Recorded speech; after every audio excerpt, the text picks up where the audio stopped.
नमस्कार, SBT news में आपका स्वागत है। मैं हूं आभा सोनी। एक बार फिर हाजिर हैं गुरुवार की बड़ी खबरों के साथ।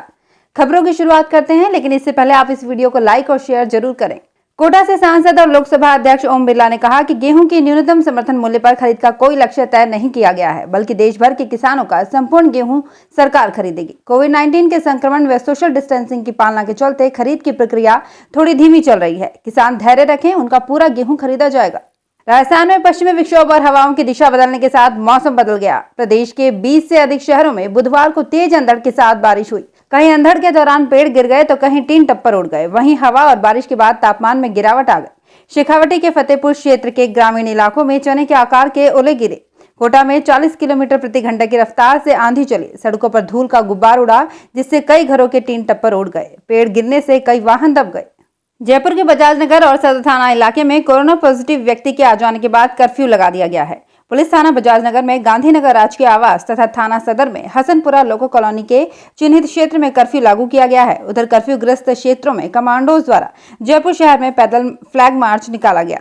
पैदल मार्च में क्यूआरटी, ईआरटी, एसटीएफ, आरएसी हाडी रानी, बॉर्डर होमगार्ड, जेब्रा और माइक सहित करीब 400 कमांडोज सम्मिलित थे।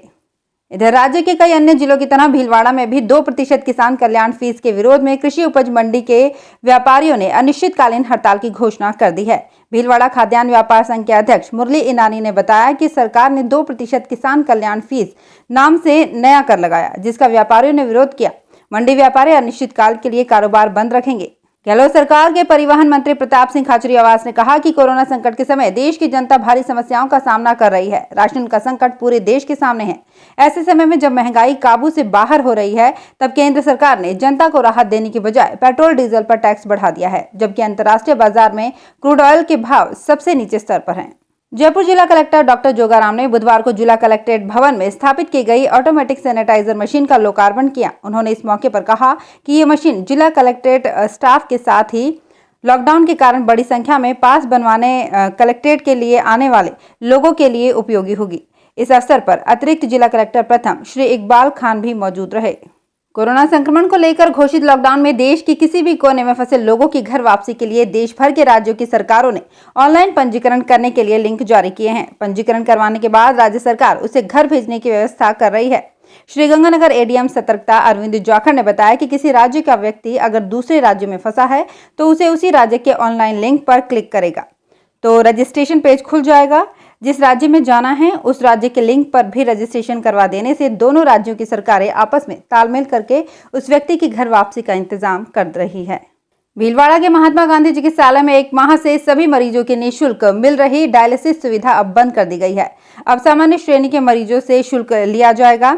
बुधवार को निर्णय लिया गया कि भीलवाड़ा की सामान्य स्थिति होने के बाद एपीएल परिवारों के मरीजों को डायलिसिस के 1200 रुपए देने होंगे। करौली में सरकार की ओर से लॉकडाउन 3 लागू किए जाने के 3 दिन गुजरने के बाद अब स्थानीय प्रशासन ने विभिन्न प्रकार की दुकानों को खोले जाने का समय अलग अलग निर्धारित किया है। उपखंड अधिकारी देवेंद्र सिंह परमार की अध्यक्षता में विभिन्न व्यावसायिक संगठनों के पदाधिकारियों के साथ हुई बैठक में दुकानों को खोले जाने का समय तय किया गया। लॉकडाउन 3 में छूट मिलने के बाद बाड़मेर में बुधवार को बदले समय के अनुसार दोपहर 12 बजे बाजार खुला। कुछ दुकानों पर प्रतिबंध जारी रहा, इसके चलते इन दुकानों के ताले नहीं खुले। वहीं लोगों ने बाजारों में खरीदारी की। इस दौरान सोशल डिस्टेंस का ख्याल रखा गया। बाजार में एक भी जगह ज्यादा भीड़ भाड़ नहीं दिखी। दुकानदारों ने प्रवेश द्वार पर रोक के उपाय किए, जिससे कोई भीतर नहीं आ सके। शहर में सभी बाजार खुले और खरीदार भी यहां पहुंचे। कहीं पर भी ज्यादा भीड़ भाड़ नहीं दिखी। फिलहाल इस बुलेटिन में इतना ही। फिर मिलेंगे कुछ और बड़ी खबरों के साथ। एसबीटी न्यूज के वीडियो देखने के लिए हमारे चैनल को सब्सक्राइब करें और नोटिफिकेशन पाने के लिए बेल आइकन को प्रेस करें।